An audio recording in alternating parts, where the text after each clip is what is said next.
Hi అండి, good morning. Welcome to Siri chef. అందరూ ఎలా ఉన్నారండి? నేనైతే చాలా బాగున్నాను. మీరందరూ కూడా బాగుండాలని నేను మనస్ఫూర్తిగా కోరుకుంటున్నానండి. మీలో ఎవరైనా మన ఛానల్ని ఫస్ట్ టైం చూస్తున్నట్టయితే ప్లీజ్ సబ్స్క్రైబ్ చేసుకొని సపోర్ట్ చేయండి. అలాగే నాకు ఒక చిన్న డౌట్ అండి. ధనుర్మాసంలో గీతల ముగ్గు ఎందుకు వేస్తారో కమెంట్ సెక్షన్లో కమెంట్ చేయండి. నాకైతే ఎందుకు వేస్తారో తెలియదండి, కాకపోతే తెలుసుకోవాలి అని, అంతకుమించి వేరే ఏం లేదు. ఇంకా కింద పనులన్నీ అయితే అయిపోయాయండి. మెట్లు అన్నీ చిమ్మేసుకొని ఇంకా చెట్లకు నీళ్ళు అవి పోసేసి పైకైతే వచ్చేసానండి. ఇంకా పైన చిమ్ముకొని మిషన్లో బట్టలు అన్నీ వేసేసాను. ఇంకా బౌల్స్ అవన్నీ నైటే క్లీన్ చేసి పెట్టేసుకుంటానండి. ఇంకా అలాగే ఈరోజు బ్రేక్ఫాస్ట్ వచ్చేసి దోశ అయితే వేస్తున్నానండి.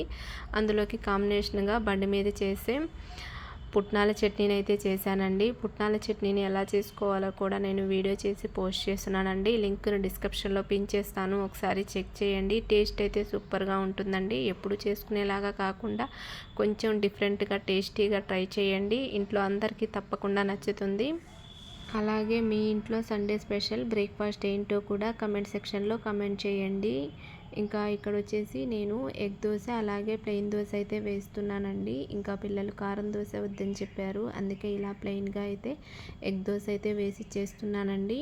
మీకు కొంచెం స్పైసీగా తినాలి అనుకుంటే కనుక దీని మీద లైట్గా మనము పెప్పర్ పౌడర్ని స్ప్రింకిల్ చేసుకున్నా కూడా టేస్ట్ అనేది బాగుంటుందండి. కానీ అప్పుడప్పుడు ఇలా ప్లెయిన్ దోశ కూడా వేస్తూ ఉంటాను. అలాగే మీలో ఎంతమందికి ఎగ్ దోశ అలాగే పుట్నాల చట్నీ కాంబినేషన్ ఇష్టమో కూడా కమెంట్ సెక్షన్లో కమెంట్ చేయండి. అలాగే ఈరోజు డే వ్లాగ్లో నేను స్టార్టింగ్లో చెప్పాను కదండి, యూట్యూబ్ గురించి ఒక టాపిక్ మాట్లాడతాను అని చెప్పేసి. అది నేను ఎవరిని ఉద్దేశించి కాదండి, కేవలం అతనికి సంబంధించి మాత్రమే మాట్లాడుతున్నాను. వీడియో అయితే ఇంట్రెస్టింగ్గా ఉంటుందండి. వీడియోని ఎక్కడ స్కిప్ చేయకుండా చూడండి, అప్పుడే నేను ఏం మాట్లాడుతున్నాను అనేది మీకు క్లియర్గా అర్థమవుతుంది. నేను యూట్యూబ్ స్టార్ట్ చేసి ఒక 2-3 ఇయర్స్ అయితే అవుతుందండి. నేనే కాదు, నాతో పాటు స్టార్ట్ చేసిన కొంతమంది ఫ్రెండ్స్ కూడా సేమ్ ఇదే ఫేస్ చేస్తున్నారండి. కానీ నేను కూడా చాలా రోజుల నుంచి మాట్లాడాలి అనుకోలేదు, కానీ ఎందుకో ఈరోజు అతని గురించి మాట్లాడాలి అనిపించిందండి, అందుకే మాట్లాడుతున్నాను. యూట్యూబ్ స్టార్ట్ చేసిన కొత్తల్లో నాకు కూడా అంతగా వ్యూస్ కానీ సబ్స్క్రైబర్స్ కానీ రాలేదండి. కానీ ఒక 4-5 మంత్స్ తర్వాత నేను ఒక వీడియోనైతే పోస్ట్ చేశానండి. ఆ వీడియోకి అతను నాకు 1,85,000 వ్యూస్ అయితే వచ్చాయండి. మీరు చెప్తే నమ్మరు, కానీ నాకు ఒక 1 అవర్కి 10K వ్యూస్ అలా వచ్చాయండి. అలాగే నాకు ఆ వీడియోకి సబ్స్క్రైబర్స్ కూడా 500 చేంజ్ ఏమో వచ్చాయండి. కానీ నేనే ఫస్ట్ నమ్మలేకపోయాను, ఏంటి వీడియో ఎంత స్పీడ్గా వెళ్ళింది అని. అలాగే మీలో ఎవరైనా ఆ వీడియోని చూడాలి అనుకుంటే కనుక నేను లింక్ని డిస్క్రిప్షన్లో పిన్ చేస్తాను, ఒకసారి చెక్ చేయండి. ఎందుకు నేను నమ్మలేకపోయాను అంటే, నేను పెద్ద యూట్యూబర్ నేను కాదు కదండి. నేను ఛానల్ స్టార్ట్ చేసి ఒక 4-5 మంత్స్ తర్వాత ఆ వీడియో అనేది పోస్ట్ చేశాను. పోస్ట్ చేసిన ఒక 1 వీకే నాకు 1,85,000 వ్యూస్ రాగానే నేను కూడా షాక్ అయ్యాను. అలాగే నాకు మానిటైజేషన్కి చాలా దగ్గరగా వెళ్ళి అది ఆగిపోయింది. అప్పుడు నాకు చాలా బాధ అనిపించిందండి. ఎందుకంటే నోటి వరకు ముద్ద వచ్చి దాన్ని తీసేసినట్టు అయిపోయిందన్నమాట.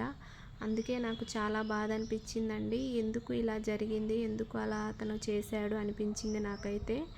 చేస్తే పూర్తిగా చేయాలి, లేకపోతే వదిలేయాలి కదండి. అయిపోతుంది అన్న టైంలో అలా బ్రేక్ చేయంగానే నాకు కూడా ఎందుకు ఏంటి అనేది అస్సలు అర్థం కాలేదు.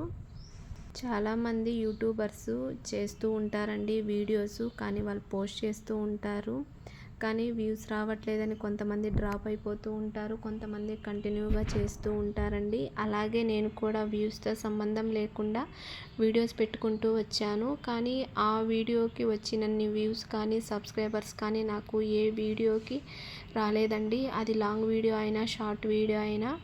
మళ్ళీ ఒక 2 ఇయర్స్ తర్వాత అయితే అలాగే మళ్ళీ ఒక వీడియోకి అయితే వచ్చిందండి, షార్ట్ వీడియోకి. ఒకే వీడియోకి 60 నెంబర్స్ అయితే సబ్స్క్రైబర్స్ వచ్చారు. అలాగే ఆ వీడియో కూడా 62K వ్యూస్ ఏమో వచ్చాయండి. నాకు ఆ వీడియోస్ని బట్టి అర్థమైంది ఏంటి అంటే కనుక, చిన్న చిన్న యూట్యూబర్స్ని చాలా ఈజీగా మోసం చేస్తారు అనిపించిందండి. అలాగే మనం పెట్టే టాపిక్ గురించి కానీ కంటెంట్ గురించి కానీ తనకి అవసరం లేదు. ఇంకా చెప్పాలి అంటే గనక థంబ్‌నెయిల్ గురించి అయితే ఇంక అస్సలు చెప్పాల్సిన పని లేదండి. అతనికి మనం పెట్టే కంటెంట్ గురించి కానీ లేకపోతే వీడియో గురించి కానీ థంబ్‌నెయిల్ గురించి కానీ అస్సలు అవసరం లేదండి. తను పుష్ చేయాలి అనుకుంటే గనక వీడియో ఎలా ఉన్నా కూడా పుష్ చేస్తాడు. అంటే నాకు అర్థమైన దాన్ని బట్టి నేను చెప్తున్నానండి. వీడియో ఎంత చెత్తగా ఉన్నా కూడా ఆ వీడియో అనేది మంచి వ్యూస్ వస్తాయి, మంచి సబ్స్క్రైబర్స్ వస్తారు. అది ఎందుకు అలా చేస్తున్నారు అనేది నాకే అర్థం కావట్లేదండి. చాలా రోజుల నుంచి నాకు అదొక క్వశ్చన్ మార్క్ అయిపోయింది. ఇలా చాలామంది ఆలోచిస్తూ ఉంటారు నాతో పాటు. ఎంత మంచిగా వీడియో చేసినా ఎందుకు రీచ్ అవ్వట్లేదు అనేసి నేను కూడా ఒక 2-3 ఇయర్స్ నుంచి అనుకుంటూ ఉన్నాను. కానీ ఈరోజైతే అతని గురించి మాట్లాడాలి అనిపించిందండి. ఈ వీడియో గురించి ఇంకా నేను డీటెయిల్గా మాట్లాడాలి అనుకుంటే కనుక ఈ వీడియో కింద కమెంట్ సెక్షన్లో కమెంట్ చేయండి. నాకు ప్రీవియస్లో వీడియోస్కి వ్యూస్ ఎలా వచ్చాయి, దానికి సబ్స్క్రైబర్స్ ఎంతమంది వచ్చారు ఏంటి అనేది కూడా నేను స్క్రీన్ షాట్స్ తీసి నెక్స్ట్ వీడియోలో మీతో షేర్ చేసుకుంటానండి. ఈరోజు డే వ్లాగ్లో వచ్చేసి నా కిచెన్ అయితే డీప్ క్లీనింగ్ అయితే చేసుకున్నానండి. ఇది పార్ట్ 1 మాత్రమే, పార్ట్ 2 ఉంది. ఆ పార్ట్ 2ని కూడా రేపు పోస్ట్ చేస్తానండి. వీడియోని స్కిప్ చేయకుండా చూడండి.